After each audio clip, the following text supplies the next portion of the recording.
أعوذ بالله من الشيطان الرجيم. بسم الله الرحمن الرحيم.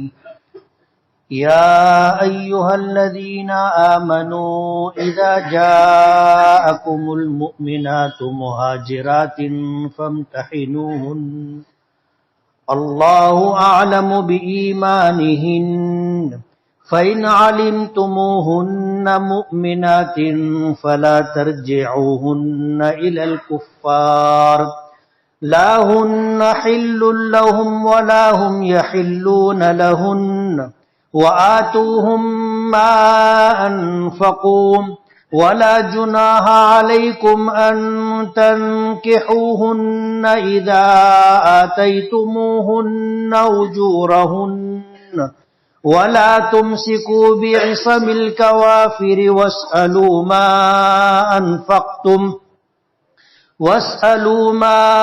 أنفقتم وليسألوا ما أنفقوا ذلكم حكم الله يحكم بينكم والله عليم حكيم. وإن فاتكم شيء من أزواجكم إلى الكفار فعاقبتم فآتوا الذين ذهبت أزواجهم مثل ما أنفقوا واتقوا الله الذي أنتم به مؤمنون. يا أيها النبي إذا جاءك المؤمنات يبايعنك على أن لا يشركن بالله شيئا ولا يسرقن ولا يزنين ولا يقتلن أولادهن ولا يأتين ببهتان يفترينه بين أيديهن وأرجلهن ولا يعصينك في معروف فبايعهن واستغفر لهن الله إن الله غفور رحيم. يا أيها الذين آمنوا لا تتولوا قوما غضب الله عليهم قد يئسوا من الآخرة كما يئس الكفار من أصحاب القبور. صدق الله العظيم. سبحانك لا علم لنا إلا ما علمتنا إنك أنت العليم الحكيم. رب اشرح لي صدري ويسر لي امری واحلل عقدۃ من لسانی یفقہوا قولی. پناہ مانگتا ہوں میں اللہ تعالیٰ کی شیطان مردود سے. شروع کرتا ہوں میں اللہ کے نام سے جو بڑا مہربان بڑی رحمتوں والا ہے. اے ایمان والو، جب تمہارے پاس مومن عورتیں ہجرت کر کے آ جائیں تو تم ان کو جانچ لو. اللہ بہتر جانتا ہے ان کے ایمان کو. پس اگر تم جان لو کہ وہ ایمان والی ہیں تو تم انہیں کافروں کی طرف واپس نہ لوٹاؤ. یہ عورتیں ان کافروں کے لیے حلال نہیں ہیں اور وہ کافر ان مومن عورتوں کے لیے حلال نہیں. اور تم دے دو ان مردوں کو جو ان کا خرچ ہوا ہے، اور تم پر کوئی حرج نہیں ہے کہ تم ان عورتوں سے نکاح کر لو جب تم انہیں ان کا مہر دے دو. اور مت روکو تم کافر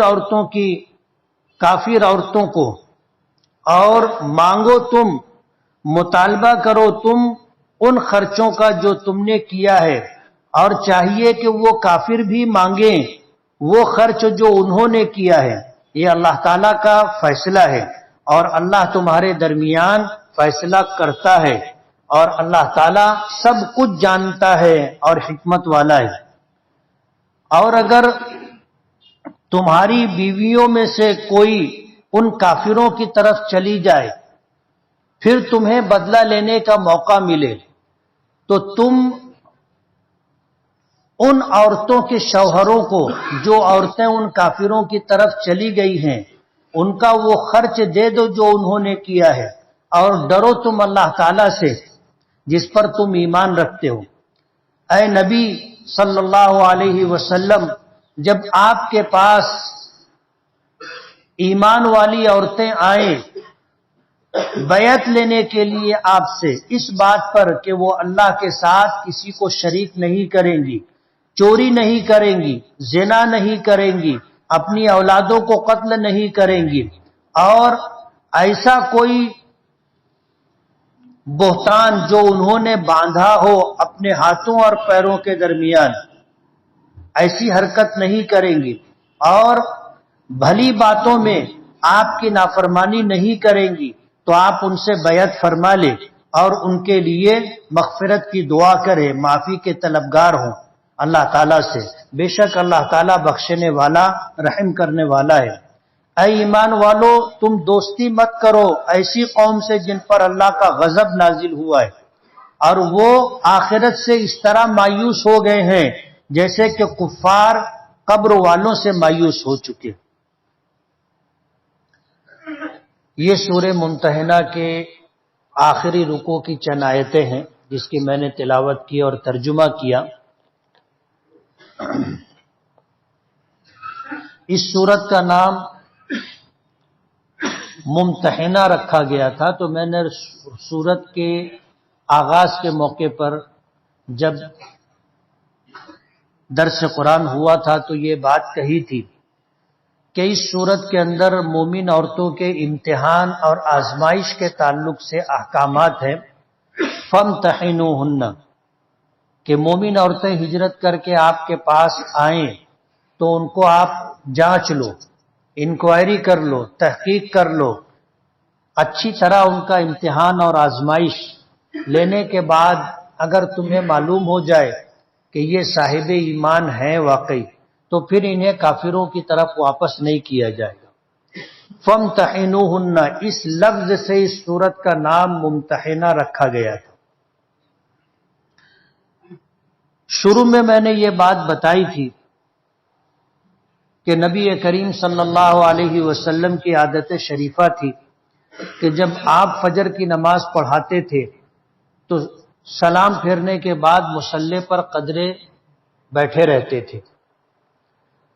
کسی کو کوئی مسئلہ پوچھنا ہو تو پوچھ لے، اور رات کا آخر حصہ تھا اور فجر کی نماز دن کے آغاز میں ہوتی ہے، رات میں کسی نے خواب دیکھا ہو تو وہ تعبیر پوچھ لے۔ کبھی ایسا ہوتا تھا کہ اللہ کے نبی صلی اللہ علیہ وسلم نے اگر کوئی خواب دیکھا ہوتا تھا تو آپ اپنا خواب بھی سناتے تھے اور تعبیر بھی بتایا کرتے تھے۔ حضور پاک صلی اللہ علیہ وسلم نے معمول کے مطابق فجر کی نماز کے بعد مصلی پر بیٹھے ہوئے آپ نے اپنا ایک خواب سنایا کہ میں نے دیکھا ہے کہ میں اپنے ساتھیوں کے ساتھ بیت اللہ کا طواف کر رہا ہوں۔ صحابہ کرام نے پوچھا کہ اللہ کے رسول اس کی تعبیر، تو آپ نے فرمایا کہ انشاءاللہ ہم لوگ عمرے کے لیے مکہ مکرمہ جائیں گے۔ حدیث پاک میں آتا ہے کہ نبی کریم صلی اللہ علیہ وسلم نے جو خواب دیکھا تھا یہ وحی کا درجہ رکھتا ہے۔ امام بخاری رحمۃ اللہ علیہ نے اپنی کتاب کے آغاز میں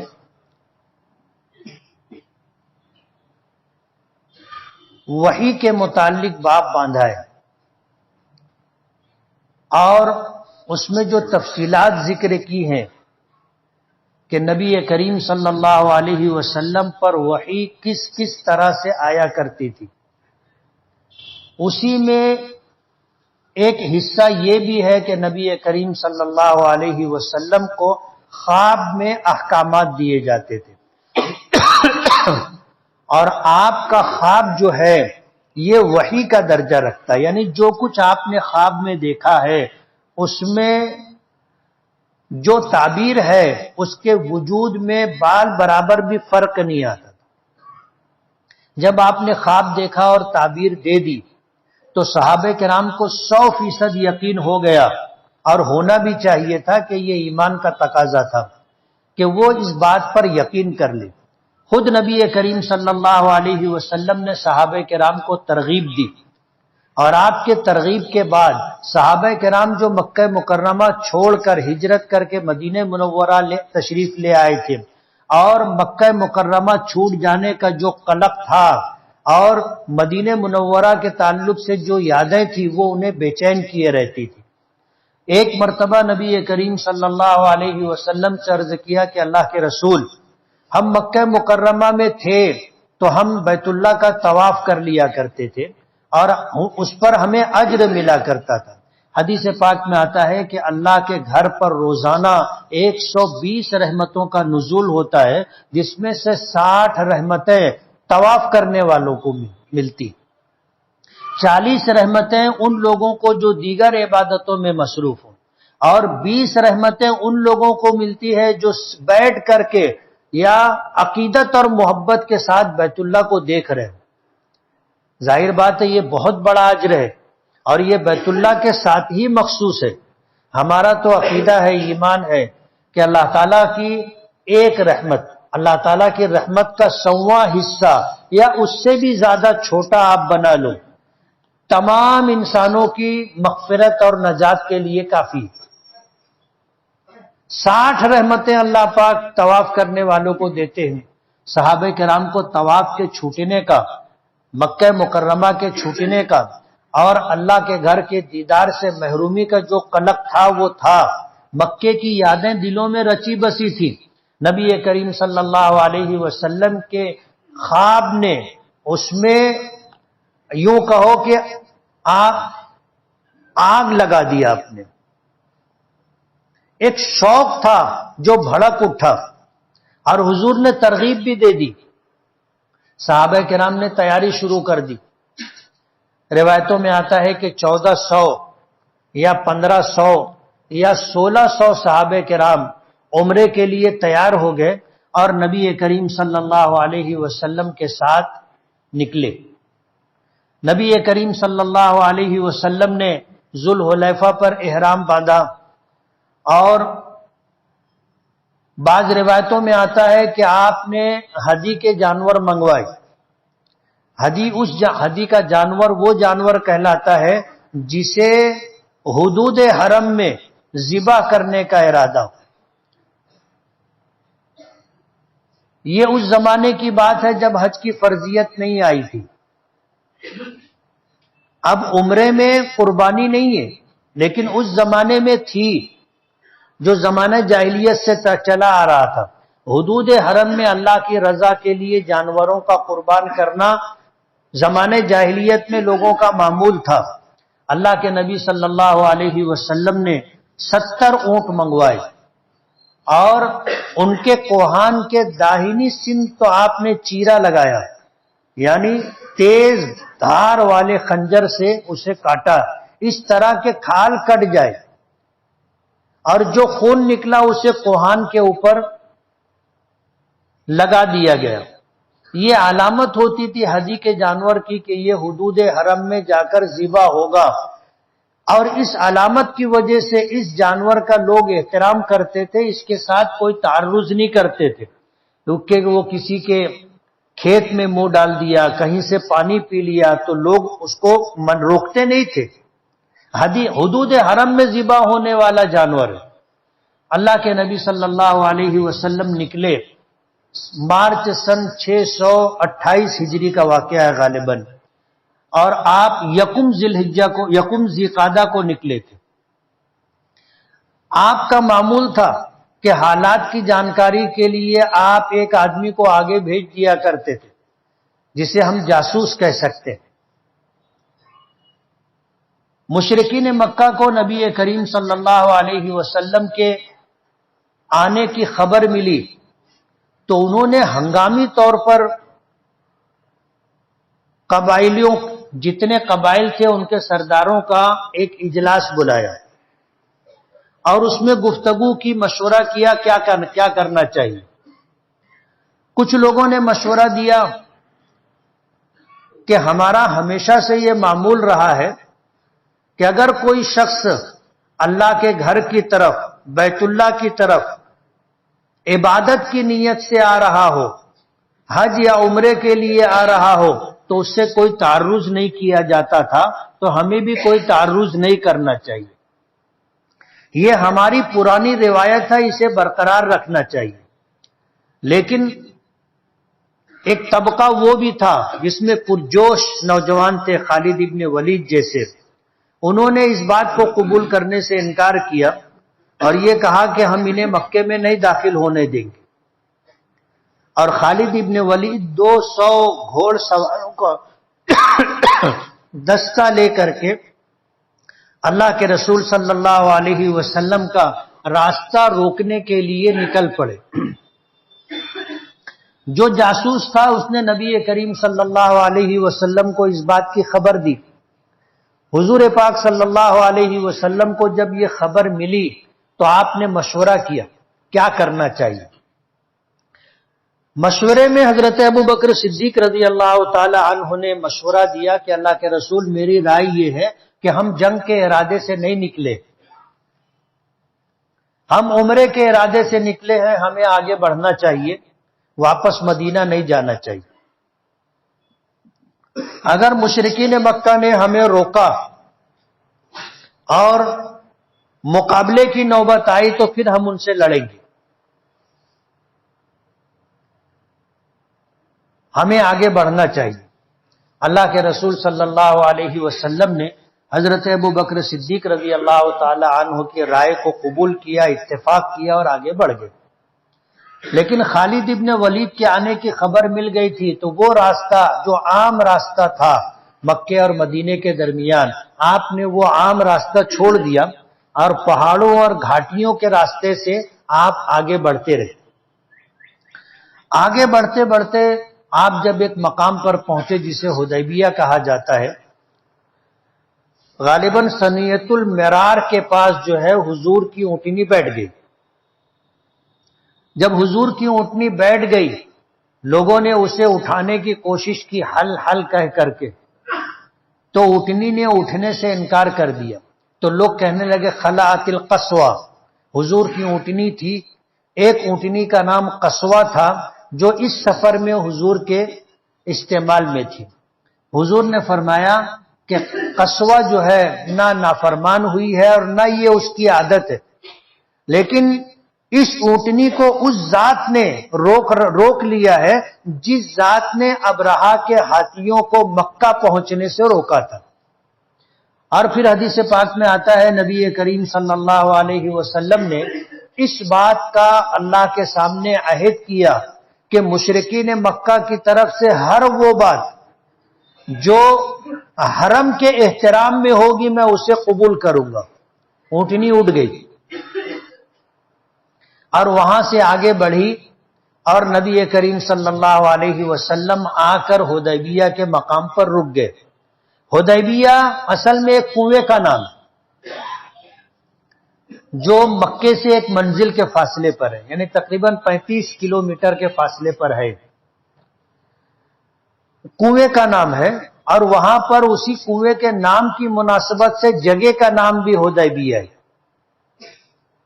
اس زمانے میں وہاں آبادی نہیں تھی، آج تو باقاعدہ وہاں پر ایک گاؤں بسا ہوا ہے حدیبیہ کے نام سے.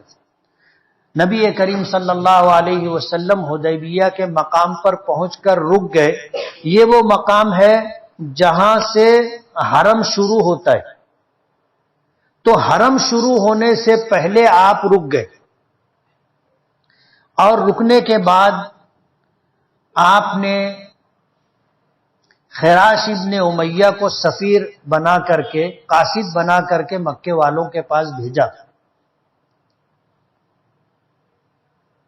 یہ پہلے سفیر تھے. مکے والوں نے یہ حرکت کی کہ ان کے اونٹ کو ذبح کر دیا اور پھر جو ہے حضرت خراش کو بھی قتل کرنے کی کوشش کی، لیکن ان کے قبیلے کے سردار حلیس ابن علقمہ نے روک دیا اور انہیں وہاں سے بچا کر کے نکال کر کے انہیں واپس بھیج دیا. وہ واپس آئے، آ کر انہوں نے نبی کریم صلی اللہ علیہ وسلم کو حالات کی سنگینی کی اطلاع دی. نبی کریم صلی اللہ علیہ وسلم نے دوسرا سفیر بھیجا. یہ حضرت عثمان غنی رضی اللہ تعالی عنہ تھے اور مکہ مکرمہ میں ان کا اپنا ایک مقام تھا. اس لیے حضور نے ان کو بھیجا. یہ حضور کے داماد بھی تھے لیکن مکے میں محترم تھے، اور اللہ کے نبی صلی اللہ علیہ وسلم نے ان کو اس لیے بھی بھیجا تھا کہ مکے میں ان کا اپنا قبیلہ تھا اور بہت مضبوط تھا. تو مکے والے حضرت عثمان غنی کو شہید کرنے، قتل کرنے کی جرات نہیں کر سکتے تھے، اس لیے حضرت عثمان غنی کو بھیجا. حضرت عثمان غنی رضی اللہ تعالی عنہ گئے، ادھر وہ گئے، ادھر خبر آئی کہ حضرت عثمان غنی رضی اللہ تعالی عنہ کو شہید کر دیا گیا. اللہ کے نبی صلی اللہ علیہ وسلم اور صحابہ کرام کو جب اس بات کی خبر ہوئی تو سبھی برافروختہ ہو گئے. حضور پاک صلی اللہ علیہ وسلم نے ایک درخت کے نیچے صحابہ کرام سے بیعت لی، اس بات پر کہ مرتے دم تک حضور کے ساتھ رہیں گے اور عثمان کے خون کا بدلہ لے کر کے رہیں گے، چاہے ہمیں اپنی جان قربان کرنا پڑے. ہم مر جائیں گے، حضور کا ساتھ نہیں چھوڑیں گے، مر جائیں گے، عثمان کے خون کا بدلہ لیے بغیر نہیں رہیں گے. حضور نے اپنا ہاتھ آگے بڑھایا، صحابہ کرام نے حضور کے ہاتھ میں ہاتھ دے کر کے بیعت کی، اور پھر حضور پاک صلی اللہ علیہ وسلم نے اپنا ایک ہاتھ، بایاں ہاتھ دائیں ہاتھ میں دیا اور حضرت عثمان کی طرف سے بیعت کی. شارحین لکھتے ہیں کہ یہ اشارہ تھا کہ حضرت عثمان غنی رضی اللہ تعالی عنہ کی شہادت کی خبر جھوٹی ہے، وہ باقاعدہ حیات ہے. اسی لیے حضور نے اپنے ایک ہاتھ کو اپنا اور دوسرا ہاتھ عثمان کا ہاتھ قرار دے کر کے بیعت کی. ظاہر بات ہے بیعت وہ کرے گا جو زندہ ہوگا، جو اس دنیا سے چلا گیا وہ بیعت نہیں کر سکتا. ابھی یہ سلسلہ چل ہی رہا تھا کہ حضرت عثمان غنی تشریف لے آئے دوران بیعت. مکے والوں کو جب اس بات کی خبر ملی کہ لوگوں نے موت پر بیعت کی ہے تو گھبرا گئے. پہلے ان کا ارادہ تھا کہ لڑیں گے، جنگ کریں گے اور کسی بھی صورت میں ان کو مکے میں داخل ہونے نہیں دیں گے. بیت اللہ کے قریب آنا اور طواف کرنا تو دور کی بات ہے. لیکن جب یہ خبر ان کو پہنچی کہ یہ 1500 صحابہ کرام نے حضور کے ہاتھ پر بیعت کی ہے موت کی، تو مکے والے بھی ڈھیلے پڑ گئے، اس لیے کہ بدر میں جھیل چکے تھے، احد میں جو ہوا تھا ان کے سامنے تھا، اور خندق کے موقع پر مکے والوں نے اپنی پوری طاقت جھونک دی تھی. اور اس زمانے کا سب سے بڑا لشکر جس کی آخری بڑی تعداد بتائی جاتی ہے 24,000، اتنا بڑا لشکر لے کر وہ مکے کی اینٹ سے اینٹ مدینے کی اینٹ سے اینٹ بجانے کے لیے مکے سے نکلے تھے، لیکن ناکام و نامراد ہو کر کے واپس ہوئے تھے اور اپنے بدر میں بڑے بڑے سرداروں کو کھو چکے تھے، تو ڈھیلے پڑ گئے اور صلح پر آمادہ ہو گئے. سب سے پہلے انہوں نے بدیل ابن ورقہ کو بھیجا نبی کریم صلی اللہ علیہ وسلم کی خدمت میں. بدیل ابن ورقہ آئے، قبیلے بنو خزاعہ کے سردار تھے، بعد میں انہوں نے ایمان قبول کیا. آئے اور آ کر اللہ کے رسول سے گفتگو کی تو حضور نے فرمایا کہ ہم جنگ کے لیے نہیں آئے ہیں، ہم عمرے کے لیے آئے ہیں، ہم عمرہ کریں گے، عمرہ کر کے واپس ہو جائیں گے، باقی ہمیں آپ سے کوئی تعرض، اہل مکہ سے کوئی تعرض نہیں. وہ واپس چلے گئے، مکے والوں تک حضور کا پیغام پہنچایا، لیکن مکے والوں نے اس کو ماننے سے انکار کر دیا. اس کے بعد انہوں نے جو ہے قبیلے بنو کنانا کے سردار حلیس ابن علقمہ کو بھیجا. وہ آئے، انہوں نے آ کر جب دیکھا کہ ان کے ساتھ ہدی کا جانور بھی ہے جن کے کوہان خون سے لتھڑے ہوئے ہیں، انہوں نے حضور سے گفتگو کی تو حضور نے وہی بات کہی جو بدیل ابن ورقہ سے کہی تھی کہ ہم لڑنے کے لیے نہیں آئے ہیں، جنگ کے ارادے سے نہیں آئے ہیں، ہم عمرے کے لیے آئے ہیں، عمرہ کریں گے، واپس جائیں گے. انہوں نے جا کر کے مکے والوں سے کہا کہ انہیں عمرے کی اجازت دے دی جائے. میں نے اپنی آنکھوں سے ہدی کے جانور دیکھے، جو حدود حرم میں ذبح کیے جانے، لیکن مکے والوں نے مانا نہیں۔ پھر انہوں نے سہیل ابن عمرو کو بھیجا، ان کو دیکھ کر نبی کریم صلی اللہ علیہ وسلم نے فرمایا سہل اللہ امری، اللہ نے میرا معاملہ آسان کر دیا۔ شارحین لکھتے ہیں حضور کے اس الفاظ کے ضمن میں کہ اسے نیک فال کہتے۔ آدمی کا نام سہیل تھا اور سہولت اسی مادے سے بنتی ہے کہ اللہ نے میرے لیے سہولت کا معاملہ کر دیا، آسان کر دیا۔ سہیل ابن عمرو آئے تو صلح کا پیغام لے کر کے آئے اور نبی کریم صلی اللہ علیہ وسلم سے لمبی گفتگو ہوئی، اور لمبی گفتگو ہونے کے بعد معاہدہ ہوا جسے صلح حدیبیہ کے نام سے جانا جاتا ہے۔ اس میں پہلی شرط یہ تھی کہ اس سال آپ عمرہ نہیں کریں گے، واپس جائیں گے، آئندہ سال اس عمرے کی قضا کرنے کے لیے آئیں گے، اس طرح کہ ہتھیار کسی کے پاس نہیں ہوگا سوائے ایک تلوار کے جو نیام میں ہوگی۔ مکہ آئیں گے، طواف کریں گے، 3 دن مکے میں قیام کریں گے، اور جتنے مشرکین ہیں رؤساء عمرا وہ مکہ چھوڑ کر کے پہاڑوں میں چلے جائیں گے۔ 3 دن قیام کے بعد حضور اپنے ساتھیوں کے ساتھ واپس چلے جائیں گے۔ ہمارے اور آپ کے درمیان 10 سال تک جنگ نہیں ہوگی، ہم 10 سال تک جنگ نہیں کریں گے۔ معاہدے میں یہ بات بھی شامل تھی کہ ہمارا اگر کوئی شخص مسلمان ہو کر کے آپ کے پاس آیا تو آپ کو واپس کرنا پڑے گا، اور اگر آپ کے پاس رہنے والا کوئی شخص اسلام سے برگشتہ ہو کر کے مکہ ہمارے پاس آ جائے گا تو ہم واپس نہیں کریں گے۔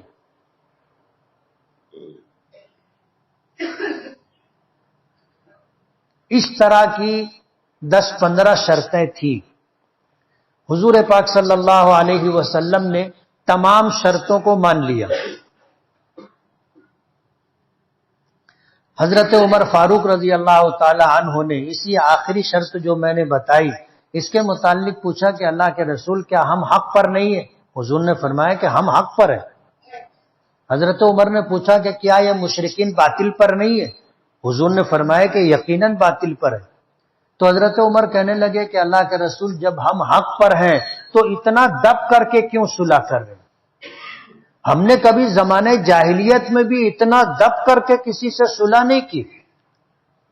تو حضور نے فرمایا کہ عمر میں اللہ کا نبی ہوں، اللہ کا رسول ہوں، اور یہ ہمارے حق میں جیت ہے، یہ ہماری فتح ہے۔ تو حضرت عمر کہنے لگے اللہ کے رسول اگر یہی جیت اور فتح ہے تو آپ مجھے بتائیں ہار کس کو کہتے ہیں؟ سب بات تو ہم ان کی مان رہے ہیں، اور جو ماننے جیسی بات نہیں ہے وہ بھی مان رہے ہیں، تو یہ ہماری جیت کیسے؟ لیکن حضور نے فرمایا کہ عمر یہ ہماری فتح ہے، اور بعد کے حالات نے اس بات کو ثابت کر دیا کہ اللہ کے نبی کی زبان مبارک سے جو بات نکلی تھی وہ من وعن صحیح ثابت ہوئی۔ صلح حدیبیہ فتح مکہ کا پیش خیمہ بنا، فتح مکہ کی بنیاد یہیں سے پڑی۔ معاہدے میں ایک بات یہ بھی تھی کہ جتنے قبائل ہیں، جو قبیلہ تمہارے ساتھ رہنا چاہے، تمہارا مددگار بننا چاہے وہ تمہارا، اور جو قبیلہ ہمارے ساتھ معاہدہ کر کے ہمارے ساتھ رہنا چاہے وہ ہمارا۔ اور 10 سال جنگ بندی ہے، ہم تم پر حملہ نہیں کریں گے، تم ہم پر حملہ نہیں کرو گے، اسی طرح ہم تمہارے اس قبیلے پر حملہ نہیں کریں گے جو تمہارے ساتھ ہے، اسی طرح تم ہمارے ساتھ رہنے والے کسی قبیلے پر حملہ نہیں کرو گے۔ اور میں نے پیچھے یہ بات بتائی تھی کہ قبیلے بنو بکر اور بنو خزاعہ ان میں سے ایک حضور کے ساتھ تھا اور ایک جو ہے مشرکین مکہ کے ساتھ۔ بنو خزاعہ حضور پاک صلی اللہ علیہ وسلم کا حلیف تھا۔ قبیلے بنو بکر اور بنو خزاعہ کے درمیان زمانہ جاہلیت سے جنگ چلی آ رہی تھی۔ اس درمیان قبیلے بنو بکر نے بنو خزاعہ پر حملہ کیا رات کی تاریکی میں، اور مکے والوں نے اپنے حلیف قبیلے بنو بکر کا ساتھ دیا اور بنو خزاعہ میں قتل عام کیا۔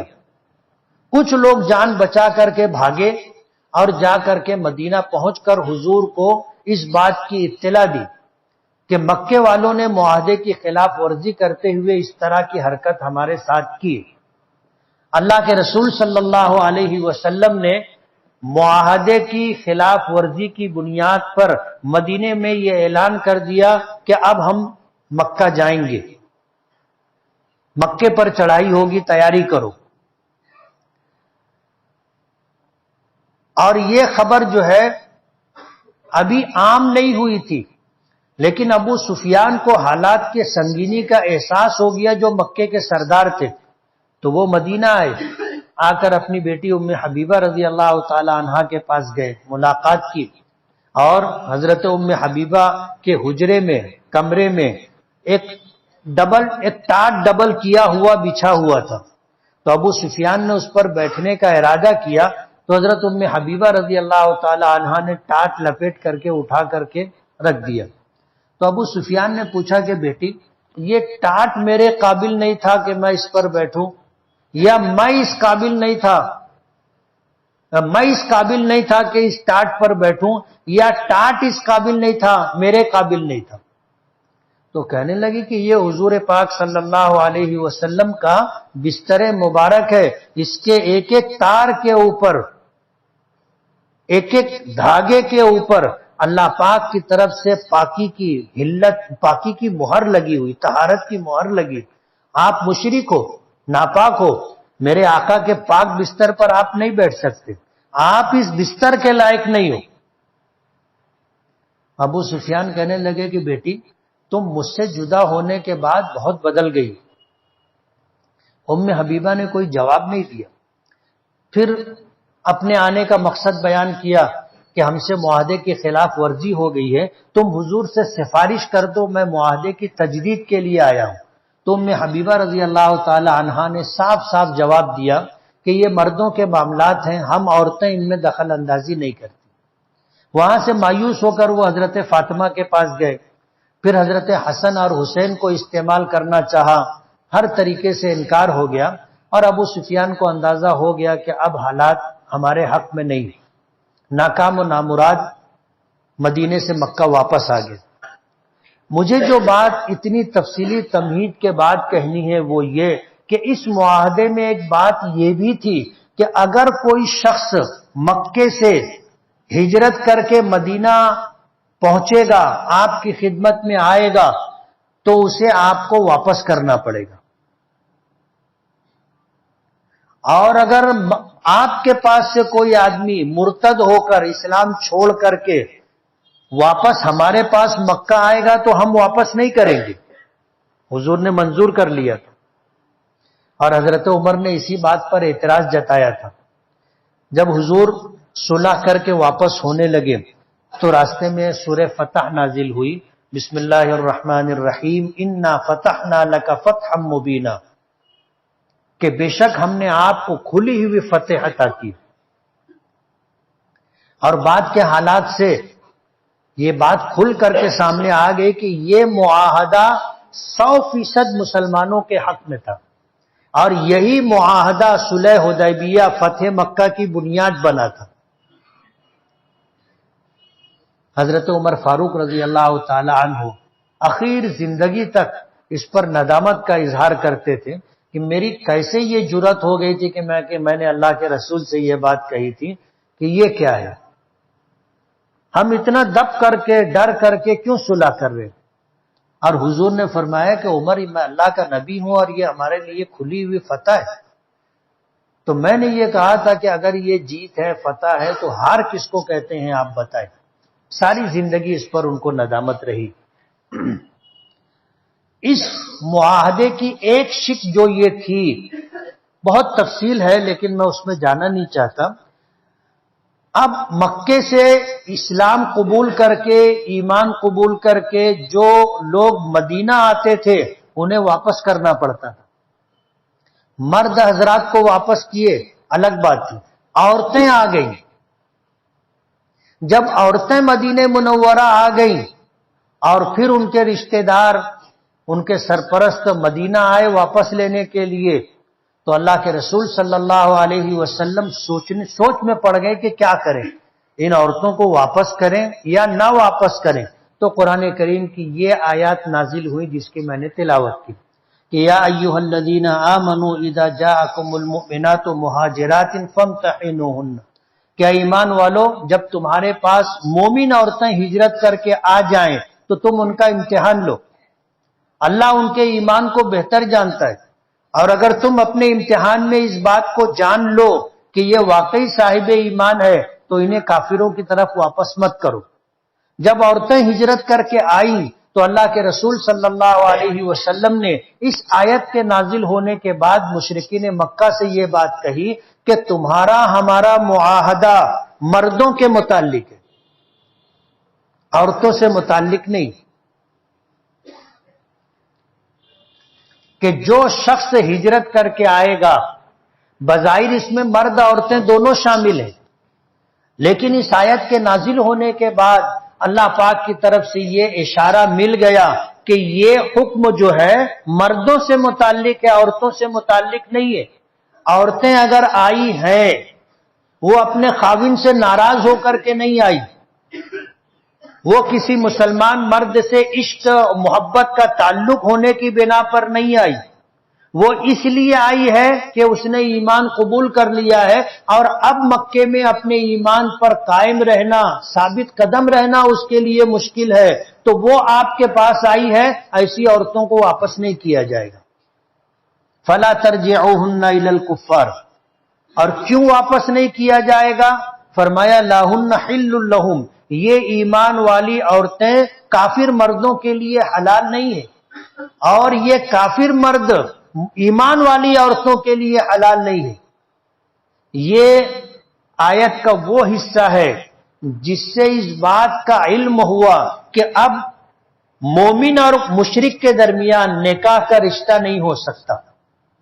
کوئی مسلمان مرد کافرہ عورت سے یا کوئی مشرک مرد ایمان والی عورت سے نکاح نہیں کر سکتا۔ مذہب کا یہ فرق دونوں کے درمیان نکاح کی حرمت کا سبب ہے۔ اس پر اور بھی بہت سارے احکامات ہیں، آپ کے لیے اتنی ہی بات کہ جب مرد نے ایمان قبول کر لیا، اب اس کی عورت مشرک ہے تو وہ اسے طلاق دے دی، اور کوئی عورت ایمان قبول کر کے اگر مکہ مکرمہ سے ہجرت کر کے مدینہ منورہ پہنچ جاتی ہے اور امتحان و تحقیق کے بعد ثابت ہو گیا کہ یہ صاحب ایمان ہے تو اسے واپس نہیں کیا جائے گا، لیکن اب اس کے ایمان قبول کر لینے کی وجہ سے انتظار کیا جائے گا۔ فقہاء نے 1 مہینے کی مقدار لکھی ہے کہ 1 مہینے کے اندر اگر اس کا شوہر بھی ایمان قبول کر کے ہجرت کر کے مکہ آ جاتا ہے تو ان کے درمیان رشتہ نکاح قائم رہے گا، اور اگر شوہر نہیں آیا تو اب ان دونوں کے درمیان جدائیگی ہو جائے گی، اور جو شریعت کے احکامات ہیں کہ یہ عدت گزار کر کے جس مسلمان مرد سے چاہے نکاح کر سکتی۔ آگے تفصیل یہ بتائی کہ ظاہر بات ہے کہ پہلے میاں بیوی کی حیثیت سے یہ مکے میں تھے، شوہر نے مہر دیا تھا، تو اب یہ مہر واپس کرنا پڑے گا،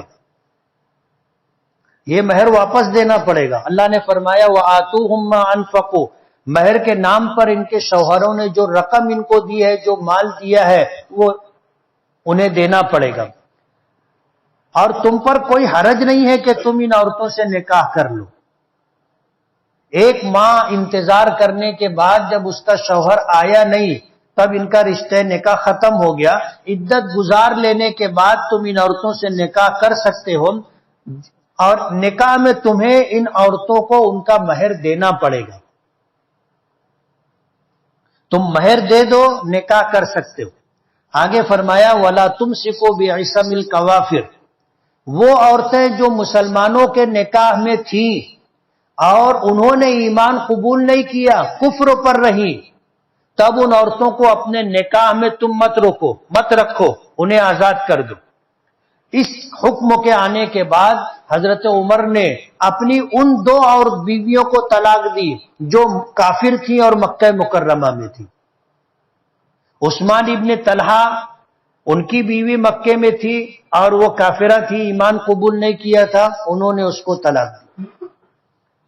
فرمایا وَاسْأَلُوا مَا أَنفَقْتُمْ وَلْيَسْأَلُوا مَا أَنفَقُوا، تم نے مہر کے نام پر جو ان پر خرچ کیا ہے تم ان سے مانگو، اور اسی طرح کافر بھی اپنی ان بیویوں کے متعلق جو ایمان قبول کر کے مدینہ آ گئی ہے وہ اپنا حق کے مہر واپس مانگ سکتے۔ اللہ نے فرمایا ذالک حکم اللہ، یہ اللہ کا فیصلہ ہے، اور اللہ تمہارے درمیان فیصلہ کرتا ہے، اللہ بہتر جاننے والا ہے، اللہ حکمت والا ہے۔ اگلی آیت میں فرمایا کہ اگر تمہاری کوئی بیوی اسلام سے برگشتہ ہو کر کے واپس کافروں کے پاس چلی جائے، فعاقبتم، اور تمہیں بدلہ لینے کا موقع مل جائے، اب تمہاری بیوی چلی گئی ہے تو تمہارا حق کے مہر تم کافروں سے مانگو، اور ظاہر بات ہے کہاں وہ دینے والے، وہ نہیں دیں گے۔ تو اب جو عورت مکے سے مدینہ آئی ہے اس کے شوہر کو اس کو جو مہر کی رقم واپس کرنی ہے اس میں سے تم پیسہ لے لو، اپنا حق کے مہر کے بقدر تم مطالبہ کرو اور لے لو۔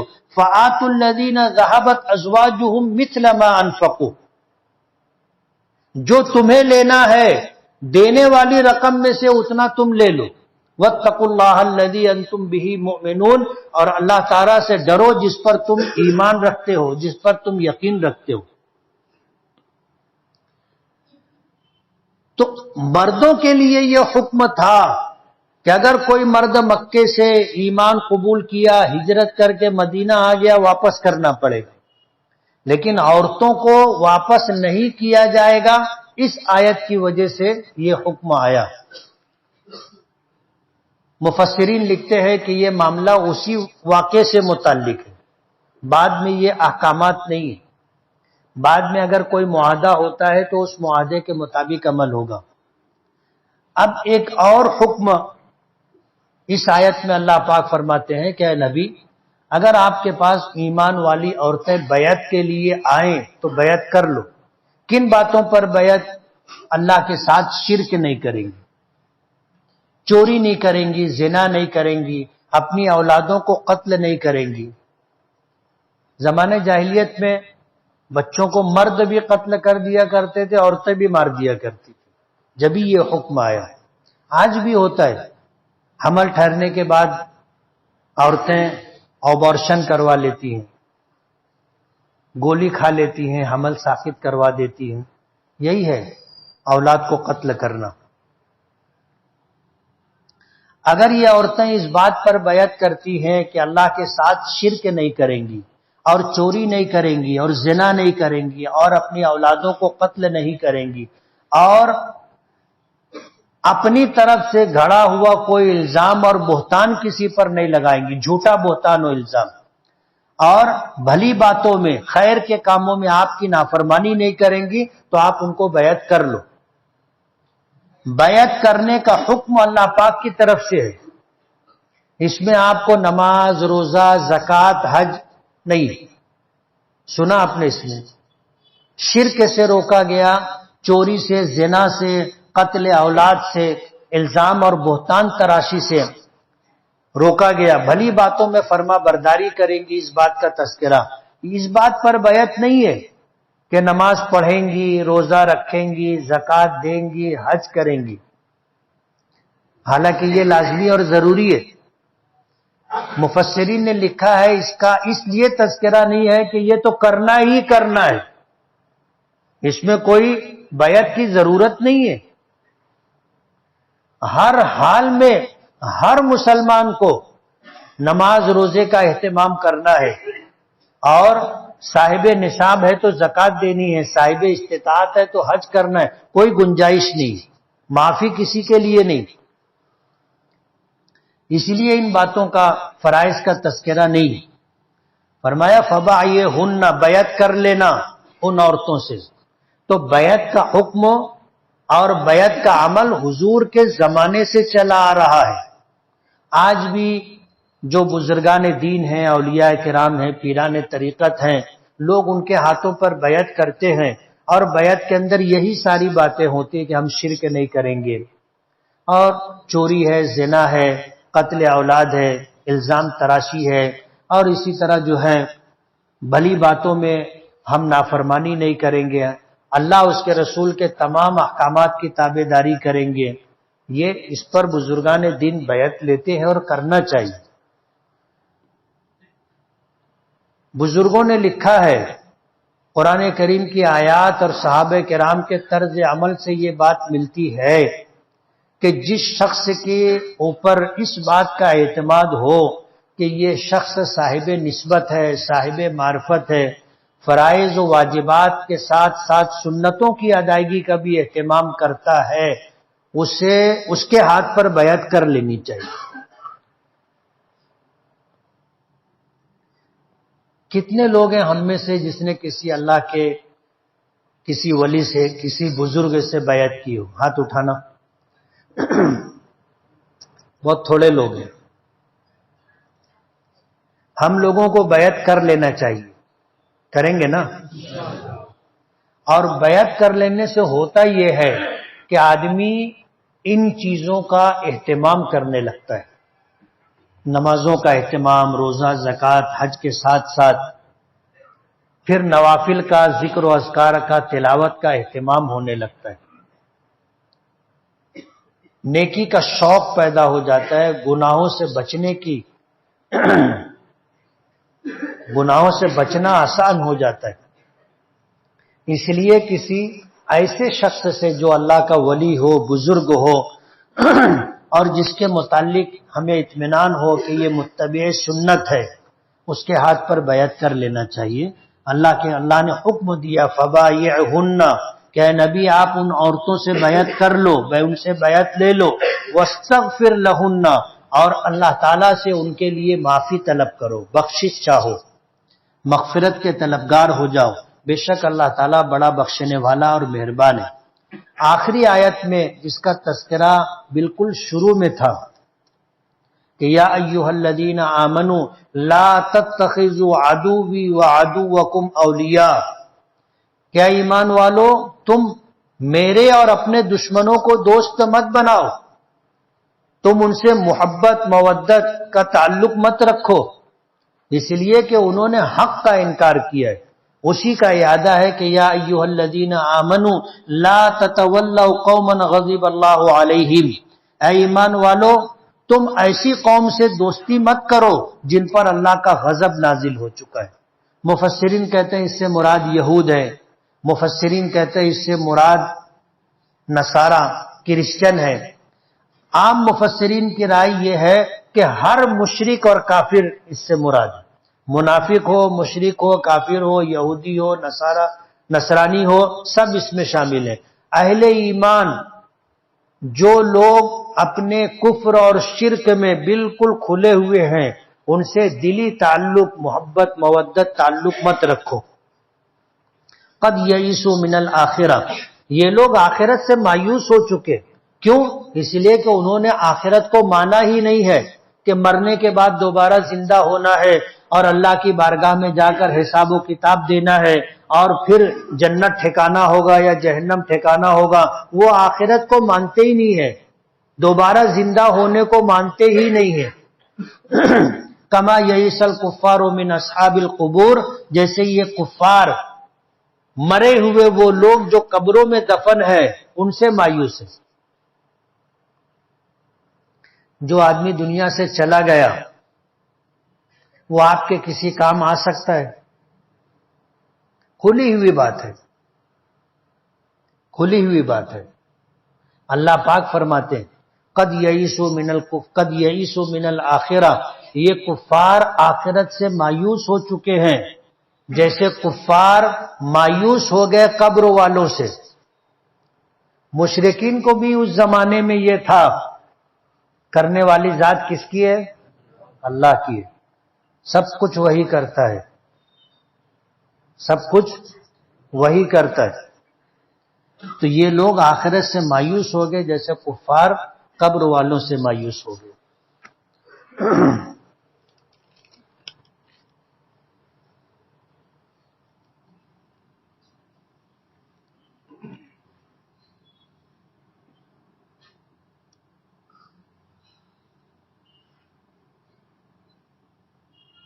نماز میں نیت کے متعلق کسی نے پوچھا ہے کہ فرض یا سنت یا واجب نمازیں، اسی طرح اوابین، تحیۃ الوضو، تحیۃ المسجد، اشراق، تہجد وغیرہ، ان کو الفاظ اور وقت کے ساتھ نیت میں متعین کرنا قرآن و حدیث میں ضروری ہے یا نہیں؟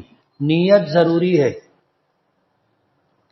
امام بخاری رحمۃ اللہ علیہ نے اپنی کتاب بخاری شریف میں باب و بدء الوحی میں سب سے پہلی حدیث ذکر کی، انما الاعمال بالنیات، تمام اعمال کا دار و مدار نیتوں پر ہے۔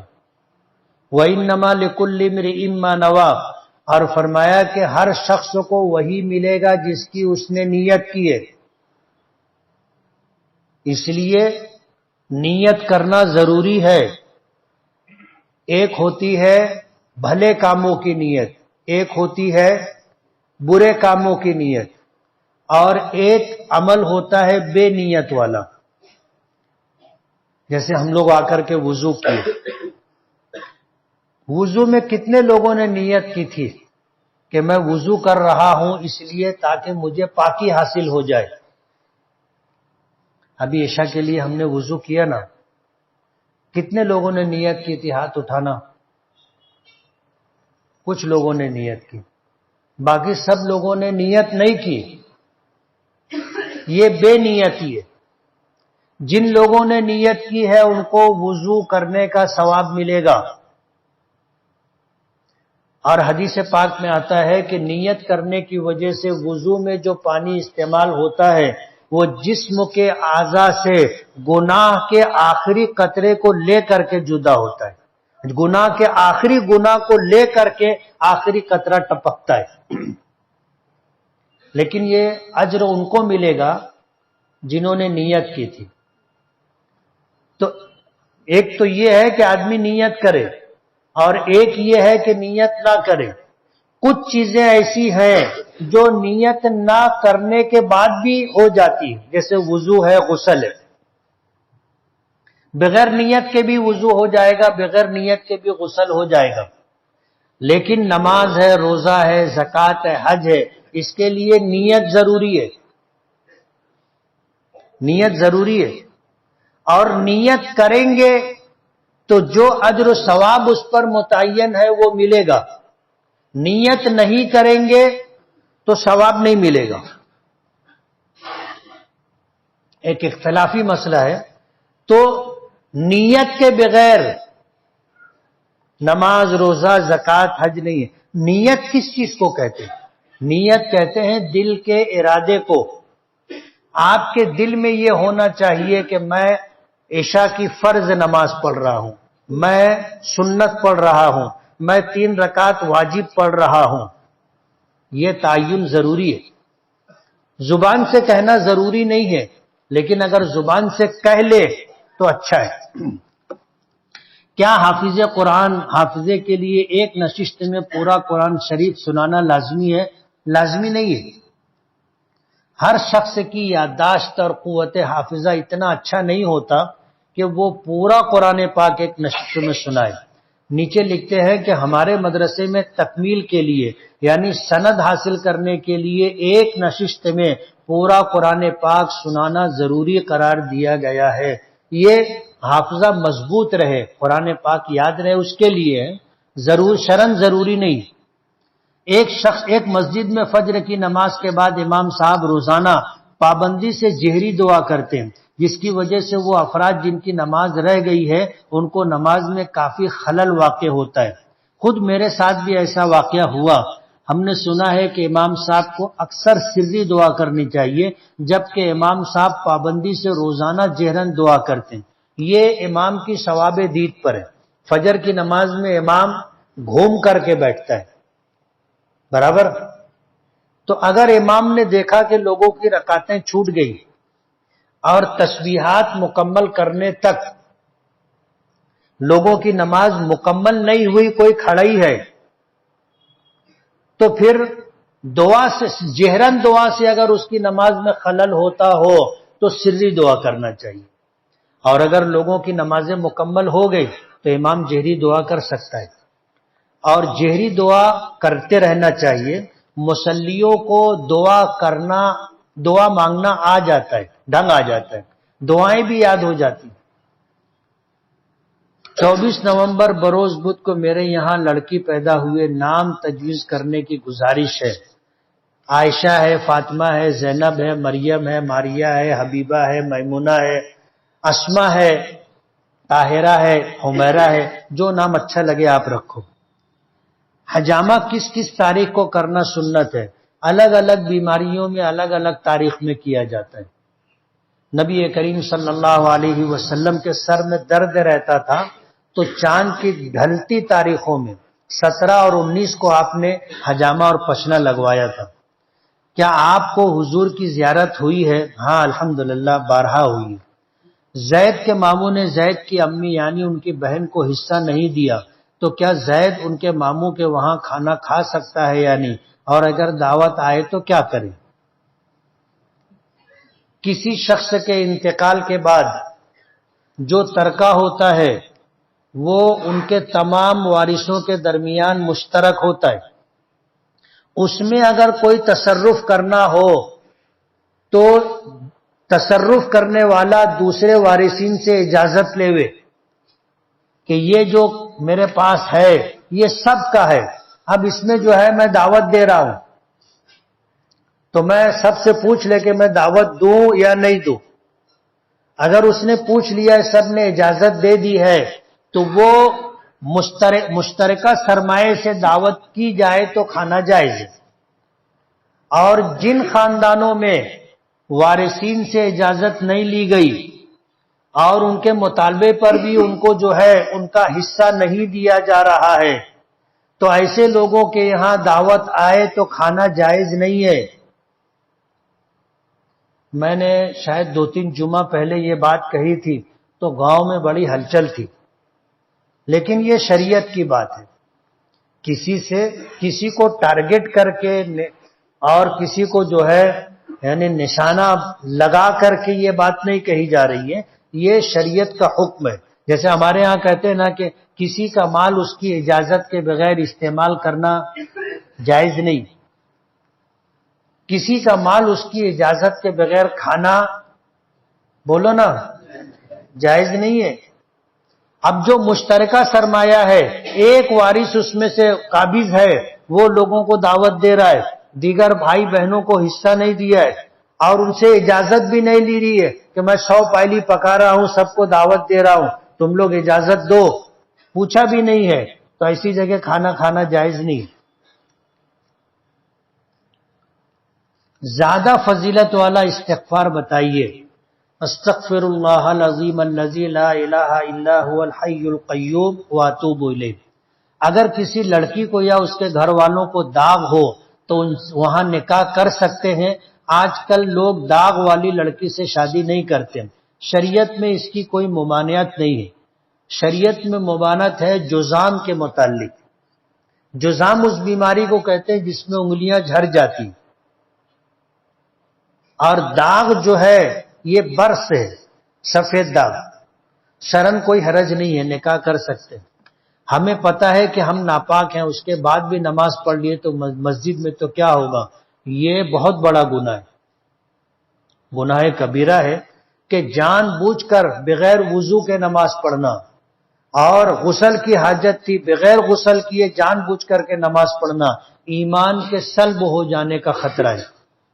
اگر دعائے قنوت یاد نہ ہو تو وتر میں کیا پڑھے؟ پہلے تو دعائے قنوت یاد کرے۔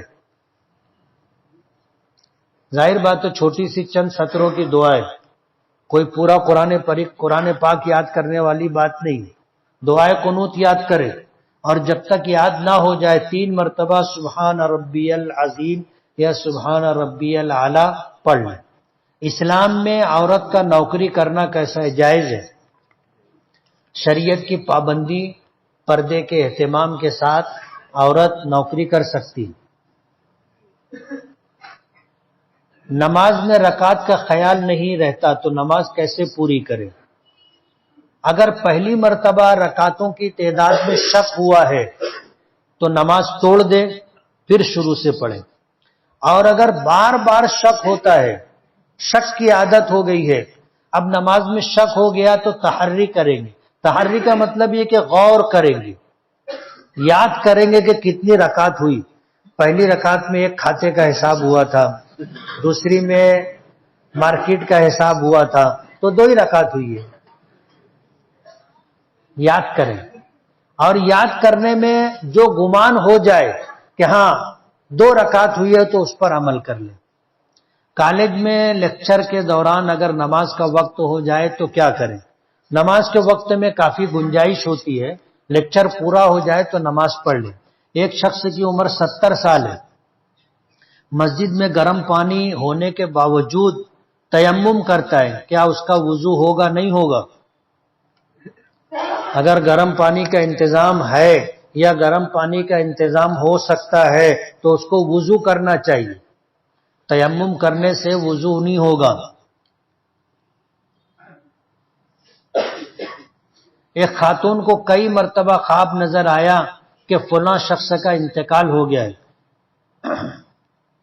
تو اس خواب کی تعبیر کیا ہے؟ مرنے کا خواب دیکھنا 2 طرح کا ہے. اگر اس کے مرنے کے اوپر لوگ رو رہے ہیں تو یہ خواب اچھا نہیں، یہ بے دینی اور بددینی کی علامت ہے. اور کسی کا انتقال ہو گیا لیکن لوگ رو نہیں رہے ہیں تو یہ اچھے ہونے کی علامت ہے کہ یہ آدمی دیندار تھا جس کا انتقال ہوا. وضو میں کتنا پانی استعمال کرنا چاہیے؟ کیا زیادہ پانی استعمال کرنا اس وجہ سے کہ وضو اچھی طرح ہو جائے، کوئی جگہ خشک نہ رہ جائے، کیسا ہے؟ اعضائے وضو میں اعضائے وضو کو 1 مرتبہ دھونا فرض، 3 مرتبہ دھونا سنت، اور پورے سر پر 1 مرتبہ مسح کرنا سنت ہے. اس میں کم سے کم پانی استعمال کرنا چاہیے. نبی کریم صلی اللہ علیہ وسلم 1 مد یعنی تقریباً 1.25 لیٹر پانی میں وضو کر لیتے تھے. تو ہم کو بھی کم سے کم پانی استعمال کرنا چاہیے. بلا ضرورت زیادہ پانی استعمال کرنا مکروہ ہے. بنا ٹوپی کے نماز پڑھنا کیسا ہے؟ مکروہ ہے. نبی کریم صلی اللہ علیہ وسلم نے سوائے احرام کی حالت کے کبھی ننگے سر آپ نے نماز نہیں پڑھی. 11ویں کے نیاز کی کیا حقیقت ہے؟ نیاز کا کھانا کھلانا کیسا ہے؟ قرآن کریم میں آتا ہے کہ اللہ کے علاوہ اگر کسی اور کے نام پر کوئی کام کیا جاوے، کوئی کھانا پکا کر کھلایا جائے، نیاز کی جائے، تو یہ غیر اللہ کے نام پر ہے، نہیں کھانا چاہیے. گھر سے وضو کر کے آنے کی کیا فضیلت ہے؟ قدم قدم پر اجر و ثواب ملے گا. قرض حسنہ کی نیت سے پیسہ خرچ کرنا ہے، کن کاموں میں خرچ کریں؟ یہ قرض حسنہ خرچ کرنے کو نہیں کہتے. قرض حسنہ کسی ضرورت مند کو قرض کے نام پر رقم دینا اور واپس نہ لینے کی نیت کرنا، یعنی تقاضا نہیں کریں گے، جب اس کو بنے گا جب دے گا، اس کو قرض حسنہ کہتے ہیں. جم خانہ اگر حرام سے بنا ہوا ہے اور فی الحال اس جم خانے کے اوپری منزے پر جوئے کا کاروبار چل رہا ہو تو اس جم خانے میں ورزش کے لیے جا سکتے ہیں یا نہیں؟ نہیں جانا چاہیے. جب اپنے کو پتا ہے کہ اس میں ناجائز پیسہ استعمال ہوا ہے، نہیں جانا چاہیے. دوسرا جم خانہ دیکھو نا، بہت صحیح. حضور کے دادا کا نام عبد المطلب اور چاچا کا نام ابو طالب، والد کا نام عبداللہ تھا. یہ لوگ مسلمان نہیں تھے تو ان کے نام مسلمانوں جیسے کیوں ہیں؟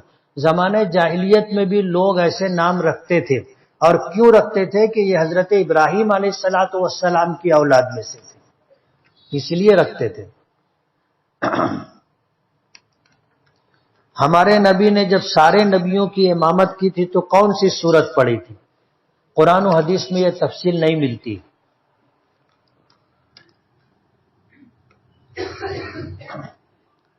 بمبئی ڈونگری علاقے سے، گوونڈی علاقے سے، جو ابو عاصم اعظمی کا علاقہ ہے، وہاں سے ایک مسجد حدیثہ کے تعاون کے لیے سفراء آئے ہوئے ہیں، 2 علماء کرام.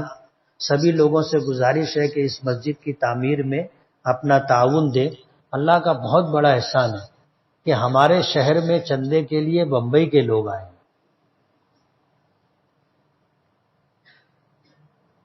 سمجھ رہے ہو؟ اللہ کا بہت بڑا احسان ہے.